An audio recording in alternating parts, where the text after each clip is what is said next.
बिस्मिल्लाहिर्रहमानिर्रहीम अस्सलाम वालेकुम नाज़रीन, मैं हूं आपका मेज़बान दानिश अंसारी और आप देख रहे हैं मेरा YouTube channel Danish Ansari official. नाज़रीन, आज हम बात करेंगे मलिक महबूब साहब से। आप सबके फेवरेट हैं, मशहूर एस्ट्रोलॉजर हैं। अस्सलाम वालेकुम मलिक साहब, कैसे हैं आप? वालेकुम अस्सलाम। अल्लाह का शुक्र है। आप बताएं क्या हाल चाल है आपके। अल्हम्दुलिल्लाह मलिक साहब, मैं भी ठीक हूँ। मलिक साहब, आज प्रोग्राम का आगाज़ बड़ी अच्छी खबर से करना है और मुझे ज़ाती तौर पे बड़ी खुशी है इस बात की कि ये खबर शेयर कर रहा हूँ। अमेरिकी टीवी ने ये खबर दी है। उन्होंने कहा है कि फील्ड मार्शल आसिम मुनीर ने अमेरिका ईरान मुज़ाकरात को हतमी नतीजे तक पहुँचाने में कलीदी किरदार अदा किया है। ईरान भी इस चीज़ की तस्दीक कर रहा है। ईरान की तरफ से ये कहा गया है कि मुआहदे के हम बहुत करीब पहुँच चुके हैं और जो एटॉमिक हवाले से जो मामलात हैं, यूरेनियम के हवाले से मामलात हैं, वो मुज़ाकरात के सेकंड फेज़ में उस हवाले से बात होगी। डोनाल्ड ट्रंप की तरफ से एक और बयान आया है। उन्होंने कहा है, ईरान से मुतालिक अच्छी खबर आ रही है, लेकिन मैं बुरी डील नहीं करूँगा, मैं बुरी डील नहीं करता, उन्होंने ये कहा है। सर, आप क्या देख रहे हैं? क्या वाक़ई मुज़ाकरात जो हैं वो अपने फाइनल फेज़ में दाखिल हो चुके हैं? और क्या वाक़ई किसी एक पॉइंट पे अब इत्तेफ़ाक होने जा रहा है, जिस तरह की दोनों तरफ से फर्स्ट टाइम ऐसा हुआ है, उम्मीद ज़ाहिर की जा रही है। क्या देखते हैं आइंदा आने वाले दिनों के हालात? ठीक है। दानिश भाई, बात यह है कि मैंने आपको एक डेडलाइन भी दी थी और एक तरह से एक टाइम लिमिट दी थी कि आने वाले जून के महीने में जुपिटर ट्रांजिट कर रहा है कैंसर में। और कैंसर जो है ईरान का असेंडेंट है। अगर हम उसको फोकस करें तो मुझे ऐसा लगता है कि Iran still win win situation में होगा। वो जो आप कोट अनकोट कर रहे हैं ना कि वो बुरी डील नहीं करते, तो मेरे ख्याल से डील तो अ, अच्छी भी नहीं हो रही है उनकी। लेकिन ईरान को बहुत फायदा होने वाला है। ईरान को फायदा होगा, मैं आपको बार बार बोलते आ रहा हूँ। और एक ही बात पर। और जहां तक आपने मुज़ाकरात की बात रही, तो ये मुज़ाकरात मुज़ाकरात चलते रहने दें सर। मैंने आपको बताया हुआ है, अभी कोई जंग नहीं हो। पानी में प्रॉब्लम्स होंगे, मैं वापस वही चीज रिपीट कर रहा हूँ, पानी से रिलेटेड इश्यूज नजर आएंगे। जंगे नहीं होती वापस। जंगे होंगी इस साल के आखिर वाले क्वार्टर में। फिर से जो है मामला खराब होते हुए दिखेंगे, उससे पहले सब सही है। बिल्कुल बली साहब, जब हम ये बात कर रहे थे और ईरान और अमेरिका के दरमियान मुज़ाकरात चल रहे थे, तो मैं कई दफ़ा आपसे पूछा था कि सर, ऐसा लग रहा है कि एक आध मिसाइल इस तरफ से आ जाएगा, एक उस तरफ से आ जाएगा, क्योंकि एक दूसरे को धमकियां भी दी जा रही थी। लेकिन आपने कहा था कि मैं अपनी प्रेडिक्शन पर डटा हुआ हूँ कि अब कोई जंग नहीं होगी, कोई मिसाइल अटैक नहीं होगा, और ऐसा ही हो रहा है और किसी एक नुक्ते पे इतफाक भी होने वाला है। लेकिन सर, मैं ये जानना चाह रहा हूँ, एक बड़ी अहम खबर सामने आई है। ईरान अमेरिका जंग के बायस माशी मुश्किलात बहुत ज्यादा मुमालिक की बढ़ चुकी हैं, और आपने ये प्रेडिक्शन की थी कि फाइनेंशियल क्राइसिस आपको बहुत बड़ा दिखाई दे रहा है इसी साल। सर, 38 ऐसे मुमालिक हैं जिन्होंने वर्ल्ड बैंक से फौरी तौर पर हंगामी तौर पर रुजू किया है और बताया है, जिसमें से 27 मुल्क ऐसे हैं जो दिवालिया होने के बहुत करीब हैं। यानी कि उनके जो चांसेस हैं वो बताए जा रहे हैं 40% हैं। 60% रह गए हैं कि अगर वो भी हो जाते हैं तो ये दिवालिया हो सकते हैं। सर, कितना बड़ा फाइनेंशियल क्राइसिस आ गया है, किसी को पता ही नहीं चला, और अचानक ही 38 ममालिक एक साथ वर्ल्ड बैंक से रब्ता कर रहे हैं। इस तरफ मामला जा रहे हैं दुनिया के। देखिए, ये ऐसा नहीं है कि ये पता ही नहीं चला। मैं तो आपको इस साल के शुरू से बोल रहा था कि आने वाले दिनों में फाइनेंशियल क्राइसिस आपको नजर आने वाले हैं, और स्पेशली अगस्त से। तो अगस्त का मतलब ये है कि अगर आप अगस्त को गिने भी तो हम ऑलमोस्ट जून के पास पहुंच गए हैं। तो एक डेढ़ महीने के अंदर ये जो आप बता रहे हैं ना, ये फाइनेंशियल क्राइसिस पूरी दुनिया में आ, एक बहुत अपना जो पैर है ना जमा लेते हैं। तो मैं आपको फिर वापस से एक बात बताता हूँ। जो दुनिया में खबरें होती हैं या ये ऐसी जो क्रिटिकल न्यूज होती हैं, ये तब लीक आउट होती हैं जब मामला हाथ से बाहर निकल जाते हैं। ये तब लीक आउट नहीं होती जब मामला इन प्रोसेस होते हैं। तो इस बात को आप ये भी गौर से समझें कि आप अभी बोल रहे हैं ना, पता ही नहीं चला, पता इनको बहुत पहले से था और होता है। लेकिन ये बात ये है कि अब ये बाहर इसलिए निकाल रहे हैं कि पानी जो है ना सर से ऊपर गुजर गया। और अगर आप ये सोच रहे हैं कि 60% रह गए, मेरे ख्याल से तो 60 की भी नहीं है, तो मेरे ख्याल से 30-40% इनके पास लेवरेज बाकी होगा। आप 60 बोल रहे हैं, मैं 30-40 की बात करता हूँ। सर, एक रेलेवेंट ही क्वेश्चन इसे करना चाहूंगा। पाकिस्तान का क्या आप मुस्तकबिल देख रहे हैं? क्योंकि ज्यादातर नाज़रीन हमें पाकिस्तान से देखते हैं। क्या पाकिस्तान इस फाइनेंशियल क्राइसिस में महफूज रहेगा इस साथ?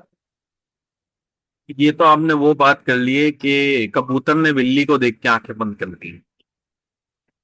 आप अंदाजा इस बात से लगाएं कि पूरी दुनिया में ऑयल के प्राइसेस चढ़ रहे हैं। ठीक है।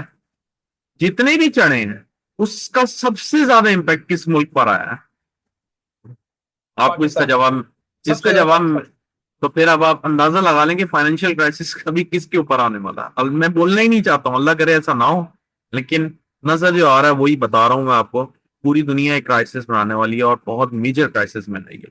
इसलिए जो लोग अल्लाह पाक। स्पेशली, जी, इसलिए मैं यही बोलता हूँ कि जो लोग स्पेशली ऐसे हालात में हैं, जो नया बिजनेस स्टार्ट करना चाह रहे हैं, उनको मैं रिकमेंड करूंगा कि अभी ना करें, बिल्कुल भी ना करें। वेट करें लास्ट क्वार्टर का। और बेस्ट तो ये है कि नेक्स्ट ईयर का वेट करें, बहुत अच्छी क्लियर पिक्चर होगी। हाँ, अलबत्ता ये है कि इस सारी चीजों के अंदर मैं ये बात नहीं कहना चाहता कि सबके हालात ऐसे हैं। अब कोविड की मिसाल ले लें, कोविड में पूरी दुनिया के हालात खराब थे, लेकिन कुछ गिने चुने लोग थे जिन्होंने बहुत पैसा कमाया। तो कहने का मकसद है, हर इंसान का अपना एक जायचा होता है, उसके हिसाब से चीजें चलती हैं। लेकिन ओवरऑल दुनिया में तबाही नजर आ रही है फाइनेंशियल लेवल पर। बिल्कुल सर, आपने बड़ा अच्छा मशवरा भी दे दिया हमारे देखने वाले नाज़रीन को कि अपनी सेविंग्स जो है अभी इनको ज़ाया ना करें। कोई बिजनेस करना है तो जब सिचुएशन क्लियर हो जाए तो उसके बाद। सर एक और बड़ी अहम खबर है, पाकिस्तान के हवाले से बड़ी अफसोसनाक खबर सामने आई है। और मैं तकरीबन 1 महीने से आपसे, मुझे इसी चीज़ का खौफ था और मैं इसी तरह से आपसे बार बार इसकी प्रोटेक्शन भी ले रहा था कि सर पाकिस्तान क्या दहशतगर्दी के खिलाफ किसी नई जंग में जा रहा है। और जब ये अफगानिस्तान के साथ मामला हुआ था, आपने 2-3 महीने पहले ही आपने ये कह दिया था, प्रेडिक्ट कर दिया था कि ये बहुत गलत किया है। अफगानिस्तान एक ऐसी चीज है यहाँ जिसमें नो स्केप, स्केप कोई नहीं है। सर एक मरतबा फिर खबर सामने आई है कि अफगानिस्तान से खारजियों ने अटैक किया है, कोयटा में रेलवे ट्रैक पर धमाका हुआ है, FC एहलकारों समेत 14 अफराद जो है इसमें जाबाक हो चुके हैं। और सर बड़ी ज्यादा तादाद बताई जा रही है जो लोग शदीद किस्म के क्रिटिकल हालत में है। सर इतना बड़ा धमाका, इतना बड़ा हादसा हो गया एक मरतबा फिर। क्या देखते हैं, क्या आने आने वाले दिनों में भी खुदा ना खास्ता इसी तरह मामला रहेंगे या फिर हमारे सिक्योरिटी फोर्सेज जो हैं वो अब इस पे काबू पा लेंगे, क्या देखते अच्छा, मैंने आपको कौन सा इलाका बताया था कि बहुत ज्यादा क्रिटिकल दो? वेस्ट। हैं आपने सर? वेस्ट बिल्कुल और बेस्ट नॉर्थ। आपने बताया। वेस्ट और नॉर्थ नॉर्थ, भी ये बताया। ये दो इलाके आपको इन्फ्लुएंस में नजर आएंगे।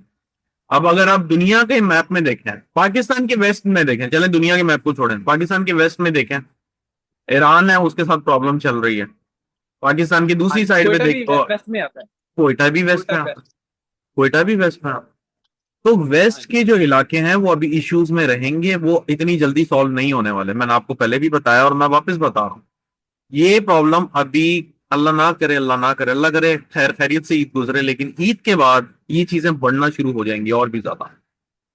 ये बढ़ने वाली है, बढ़ने वाली है, क्योंकि अब जो है ना, आपको ईद के बाद एक नया सरप्राइज मिलने वाला है। पॉलिटिकल जो है डिस्टरबेंस, वो बहुत ज्यादा बढ़ती हुई नजर आएगी। और कुदरती आफात, मैं बार बार इसका जिक्र करता आ रहा हूँ, इसके लिए भी तैयार हो जाए। अच्छा इंग्लिश साहब, कहाँ अब हमारी जो हुकूमत में हुक्मरान जो है हमारे, वो तो ज़ाहिर है एस्ट्रोलॉजी को बहुत कम लोग होते हैं जो फॉलो करते हैं, जो हुक्मरान आप हैं। गलत बोल सिर्फ रहे उनकी हैं बात करते दानिश साहब, दानिश साहब, आप गलत बोल, हैं। अच्छा। आप गलत बोल, आप अच्छा। गलत बोल रहे हैं। वही सबसे ज्यादा सारे फॉलो करते हैं करते फॉलो। हैं। वो सबसे ज्यादा फॉलो अच्छा। करते हैं। मैं आपको सही बता रहा हूँ, वो सबसे अच्छा ज्यादा अच्छा। फॉलो करते हैं। अच्छा। लेकिन वो शो तो ऐसे सर कराते हैं अगर, कि ना हमें हाँ जी, यकीन है ना हमें बिलीव है। लेकिन मैं आपको बोल रहा हूँ ना सर, जो जितना हायर लेवल पे है वो उतना ज्यादा उसके हिसाब से चल चल रहा होता है। आप माने ना माने, मैं आपको हकीकत तो बता मलिक रहा साहब, मलिक साहब, तो इनको कोई गाइड करने वाला नहीं है कि अफगानिस्तान के साथ मामला ना खराब करें? जो मामला इमरान खान साहब बताया करते थे कि भाई निगोशिएट करें, मुज़ाकरात करें, मामला को ऐसे हल करें। तो इनको कोई समझाने वाला नहीं है? इनके साथ दायरा कोई ना कोई सोल्यूशन तो होगा, फिर ये हूं। इस तरह की ये हरकतें शुरू कर देते हैं। ये आपने बड़ा अच्छा सवाल किया। मुझे नहीं पता कौन सा एस्ट्रोलॉजर है और मुझे नहीं पता कि उसकी कितनी ग्रिप है एस्ट्रोलॉजी पे। तो लेकिन मैं आपको फिर से बता रहा हूँ, ये जितने बड़े लोग होते हैं इन सबके पास होती है एस्ट्रोलॉजी।